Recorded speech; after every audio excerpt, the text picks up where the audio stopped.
Shalom untuk saudara pendengar yang dikasihi Tuhan Yesus Kristus. Selamat siang dan salam sejahtera untuk kita semuanya.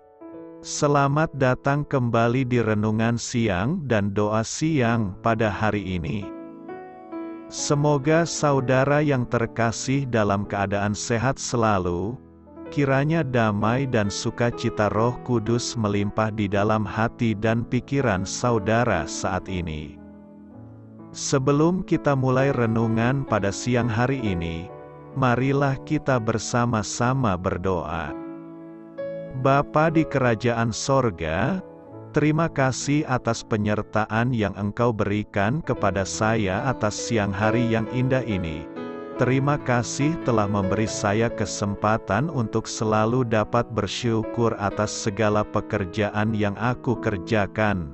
Maka dari itu, saya mohon sertailah selalu diri ini sepanjang hari ini.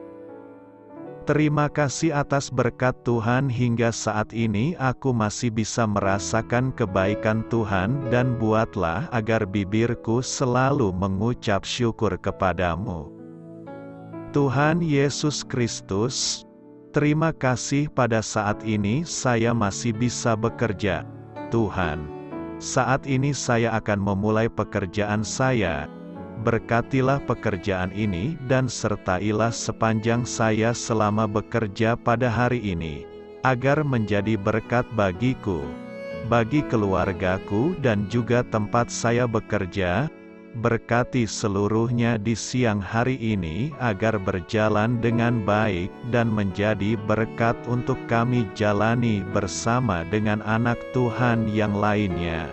Dalam nama Tuhan Yesus, aku berdoa. Amin. Sahabat saudara rohani, pembacaan ayat emas Alkitab renungan kita siang hari ini. Nats bacaan kita siang hari ini adalah, sesudah itu berdirilah raja dekat tiang dan diadakannyalah perjanjian di hadapan Tuhan dan seluruh rakyat turut mendukung perjanjian itu. Tertulis di dalam kitab 2 Raja-Raja 23 ayat 3. Bacaan kita pada siang ini terambil dari kitab 2 Raja-Raja 22 ayat 11 sampai dengan 2 Raja-Raja 23 ayat 3. Segera sesudah raja mendengar perkataan kitab Taurat itu, dikoyakkannyalah pakaiannya. Kemudian raja memberi perintah kepada Imam Hilkia, kepada Ahikam bin Safan, kepada Akhbar bin Mika, kepada Safan, panitera itu, dan kepada Asaya, hamba raja, katanya, "Pergilah, mintalah petunjuk Tuhan bagiku, bagi rakyat dan bagi seluruh Yehuda, tentang perkataan kitab yang ditemukan ini, sebab hebat kehangatan murka Tuhan yang bernyala-nyala terhadap kita. Oleh karena nenek moyang kita tidak mendengarkan perkataan kitab ini dengan berbuat tepat seperti yang tertulis di dalamnya. Maka pergilah Imam Hilkia, Ahikam, Akhbar, Safan dan Asaya kepada Nabiah Hulda, istri seorang yang mengurus pakaian-pakaian, yaitu Salum bin Tikwa bin Harhas. Nabiah itu tinggal di Yerusalem, di perkampungan baru. Mereka memberitakan semuanya kepadanya. Perempuan itu menjawab mereka, "Beginilah firman Tuhan, Allah Israel. Katakanlah kepada orang yang menyuruh kamu kepadaku. Beginilah firman Tuhan, sesungguhnya aku akan mendatangkan malapetaka atas tempat ini dan atas penduduknya, yakni segala perkataan kitab yang telah dibaca oleh Raja Yehuda, karena mereka meninggalkan aku dan membakar korban kepada Allah lain dengan maksud menimbulkan sakit hatiku dengan segala pekerjaan tangan mereka. Sebab itu kehangatan murkaku akan bernyala-nyala terhadap tempat ini dengan tidak padam-padam. Tetapi kepada Raja Yehuda, yang telah menyuruh kamu untuk meminta petunjuk Tuhan. Harus kamu katakan demikian? Beginilah firman Tuhan, Allah Israel, mengenai perkataan yang telah kau dengar itu. Oleh karena engkau sudah menyesal dan engkau merendahkan diri di hadapan Tuhan pada waktu engkau mendengar hukuman yang kufirmankan terhadap tempat ini dan terhadap penduduknya, bahwa mereka akan mendahsyatkan dan menjadi kutuk, dan oleh karena engkau mengoyakkan pakaianmu dan menangis di hadapanku, aku pun telah mendengarnya. Demikianlah firman Tuhan, sebab itu, sesungguhnya aku akan mengumpulkan engkau kepada nenek moyangmu, dan engkau akan dikebumikan ke dalam kuburmu dengan damai, dan matamu tidak akan melihat segala malapetaka yang akan kudatangkan atas tempat ini. Lalu mereka menyampaikan jawab itu kepada raja. Sesudah itu raja menyuruh orang mengumpulkan semua tua-tua Yehuda dan Yerusalem. Kemudian pergilah raja ke rumah Tuhan dan bersama-sama dia semua orang Yehuda dan semua penduduk Yerusalem, para imam, para nabi dan seluruh orang awam, dari yang kecil sampai yang besar. Dengan didengar mereka ia membacakan segala perkataan dari kitab perjanjian yang ditemukan di rumah Tuhan itu. Sesudah itu berdirilah raja dekat tiang dan diadakanyalah perjanjian di hadapan Tuhan untuk hidup dengan mengikuti Tuhan, dan tetap menuruti perintah-perintahnya, peraturan-peraturannya dan ketetapan-ketetapannya dengan segenap hati dan dengan segenap jiwa dan untuk menepati perkataan perjanjian yang tertulis dalam kitab itu. Dan seluruh rakyat turut mendukung perjanjian itu. Ayat di atas terambil dari kitab 2 Raja-Raja 22 ayat 11 sampai dengan 2 Raja-Raja 23 ayat 3. Mari kita mulai renungan siang kita. Judul renungan kita hari ini adalah Reformasi. Kata bijak Alkitab hari ini adalah: buka Alkitab Anda dengan penuh doa, bacalah dengan saksama dan taatilah dengan sukacita. Cerita renungan siang kita hari ini adalah, pada bulan Mei tahun 2001, seorang penginjil Inggris yang bernama J. John berbicara di Liverpool, Inggris, mengenai perintah Allah yang ke-8, jangan mencuri. Keluaran 20 ayat 15 dan Ulangan 5 ayat 19. Hasil khotbahnya begitu dramatis. Ada banyak hati orang yang diubahkan. Seorang penulis melaporkan bahwa sejumlah barang curian dikembalikan. Barang-barang curian yang dikembalikan itu termasuk handuk hotel, kruk milik rumah sakit, buku perpustakaan, uang, dan masih banyak lagi. Bahkan, seorang laki-laki, yang sekarang berkutat dalam pelayanan, mengembalikan handuk yang diambilnya dari kejuaraan tenis Wimbledon bertahun-tahun lalu ketika ia bekerja di sana. Peristiwa yang hampir sama juga terjadi pada saat pemerintahan Raja Yosia yang sudah berlangsung selama 18 tahun. Karena terlalu lama diperintah oleh raja-raja yang jahat, catatan hukum Allah pun hilang. Jadi, ketika Hilkia menemukan hukum Allah dan Safan membacakannya untuk Raja Yosia, raja mengoyakkan pakaiannya dalam duka cita, kemudian segera membuat reformasi rohani dalam hidupnya sendiri dan seluruh negeri. Hanya dengan satu pembacaan firman Allah, ia mengubah jalan negeri itu. Saat ini, sebagian besar dari kita memiliki Alkitab, tetapi apakah kita diubahkan oleh kebenaran yang tercatat di dalamnya? Kita dipanggil untuk membaca, mendengar, dan menaati firman-Nya. Firman itu akan membuat kita seperti Yosia, yaitu segera mengambil tindakan untuk membawa hidup kita ke dalam harmoni sesuai dengan kehendak Allah. Siapakah Raja Yosia dalam Alkitab? Yosia adalah Raja Yehuda dari kira-kira tahun 640 sampai 609 sebelum Masehi. Pemerintahannya di Yerusalem dibahas dalam 2 Raja-Raja 22 sampai 23 dan 2 Tawarikh 34 sampai 35.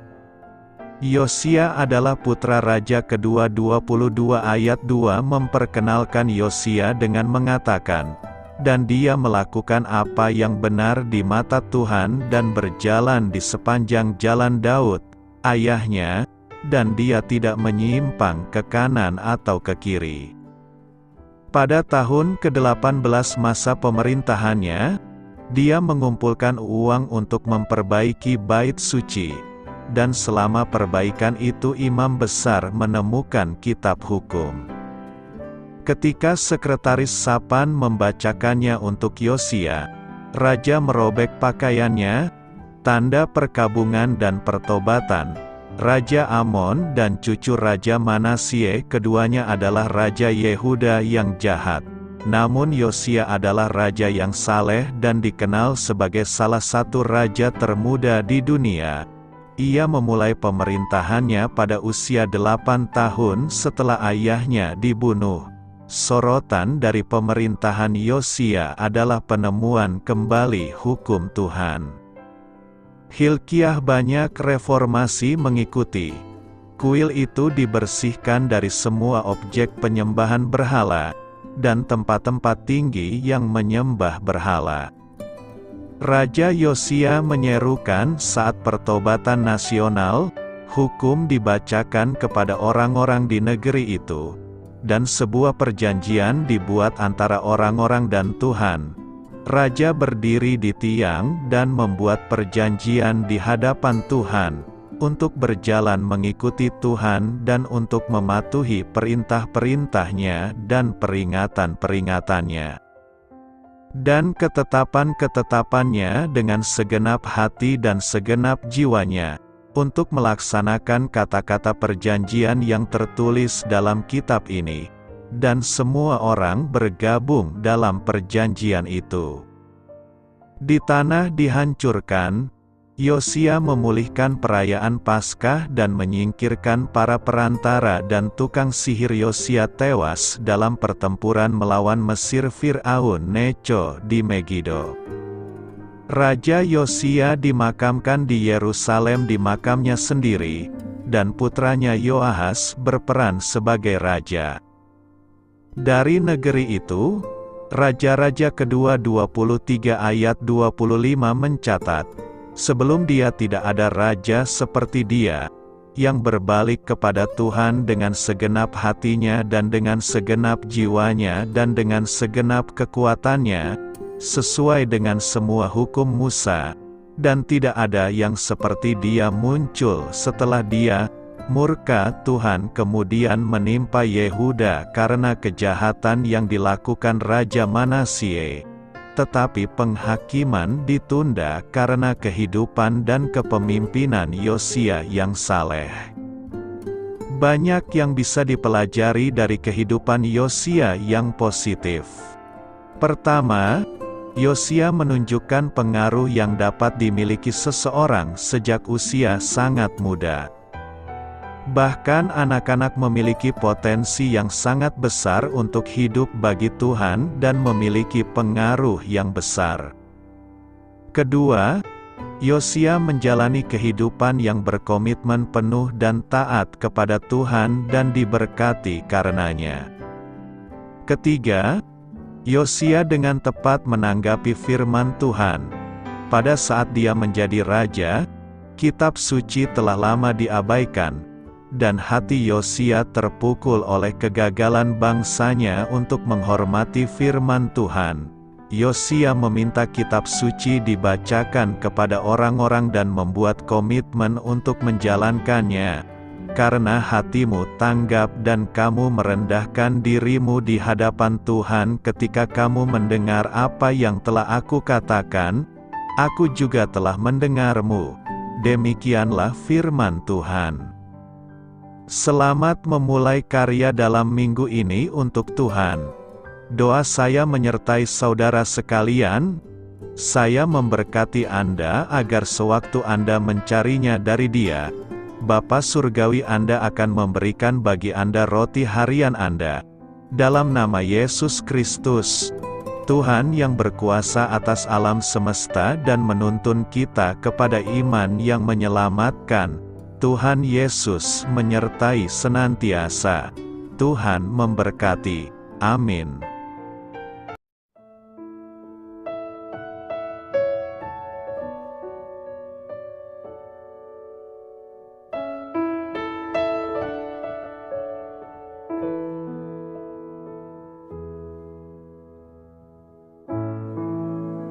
Demikianlah renungan firman Tuhan pada siang hari ini. Semoga menjadi kekuatan di dalam hidup kita dan menjadikan kita pribadi yang lebih sukses. Sebelum kita memulai aktivitas hari ini, marilah kita berdoa. Bapa kami yang ada di sorga, terima kasih atas kasih dan kebaikan Tuhan yang begitu besar buat kami. Tuntunlah perbuatanku agar di sepanjang hari ini saya bisa bekerja sebaik-baiknya, tidak pernah jemu menolong sesama, selalu ramah dan tahu terima kasih, menghayati iman dan mengamalkannya dengan sekuat tenagaku. Semua ini saya sampaikan kepadamu, dengan pengantaraan Kristus, Tuhan kami. Allah, Bapa kami bersyukur kepadamu, bahwa dengan bekerja kami boleh ambil bagian di dalam karya-Mu mensejahterakan dan membahagiakan umat manusia. Kami mohon bimbingan-Mu dalam melaksanakan pekerjaan kami hari ini. Bimbinglah kami agar sanggup bekerja dengan semangat kasih, dengan riang, rajin dan jujur. Terima kasih, Tuhan. Amin. Dalam nama Tuhan Yesus Kristus Tuhan dan Juru Selamat kami, Bapa kami yang baik, kami mengucap syukur dan berdoa. Amin. Biarlah firman Tuhan menjadi pengingat untuk kita semua, bahwa tuntunan dari Roh Kudus akan selalu memberi jalan keluar bagi setiap permasalahan hidup kita, dan memberi kedamaian di hati kita. Amin. Sampai jumpa di renungan siang saudara rohani berikutnya. Shalom.